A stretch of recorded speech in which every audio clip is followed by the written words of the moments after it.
Well, I will say, man, that I've been going through some things where, I've been reaching out to my fans directly, and I've been trying to reach out to them, and I more or less stay in touch with them often, so I know which one come from, like the poverty, the ghettos, the lowest. You know what I'm saying? I know who comes from the bottom, so I usually hit them up and I'll tell them like, hey, pull up to the show and shit. I'm gonna get you in for free.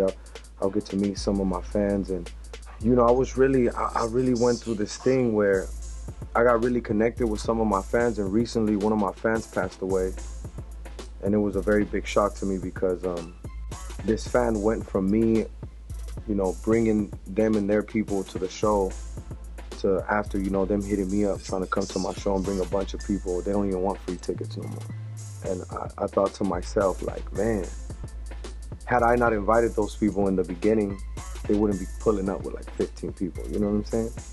I think I took destiny into my own hands by doing that.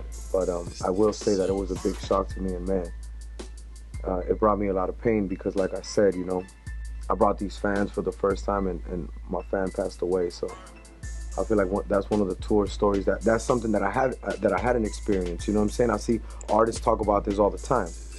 I seen an artist talk about it on Instagram, how he gets really connected with his fans like that and sends them flowers and does special shit like that. But I had never been through this. I've done a lot of shit for my fans too, but I've never experienced something like that. And I'll tell you, man, it feels like a family member. It feels like a family member passing away. So shout out to all my fans supporting me. I feel like me and my fans are a part of the same clan, a clan that's a part of the struggle, and we both speak the same language. You feel me?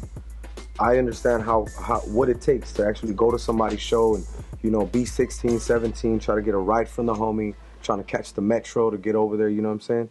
But I see a lot of moms support me as well, and I bet they got to get a babysitter. They got to, do certain shit. So I feel like we really get in tune with each other, and they're very important to me, man.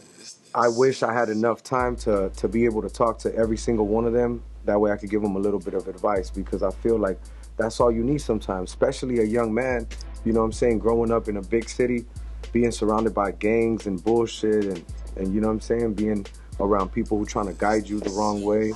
All you need is a little bit of advice, you know what I'm saying, from somebody you look up to, or at least somebody who you admire, you know what I'm saying. Maybe you might not even fuck with the person like that, but you admire their hustle and shit. So I just wish that I would be able to do that a lot more for my young homies. So this is a wild tour story for me. I got my young homie MC with me on tour, and he tells me that he's learned a new Mexican trick, the new Mexican prank that he's learned in Mexico. So as soon as he says that, I get interested, and he's like, oh, look, I learned this new trick in Mexico. Come see it. You got to look into this water bottle, and at the bottom of it, you're going to be able to see the water move by itself or some shit like that. I look down there, and right when I look, he presses on the fucking water bottle, and it hits my face and shit. It was on camera. I didn't appreciate the camera guy recording that, but they put it on Instagram.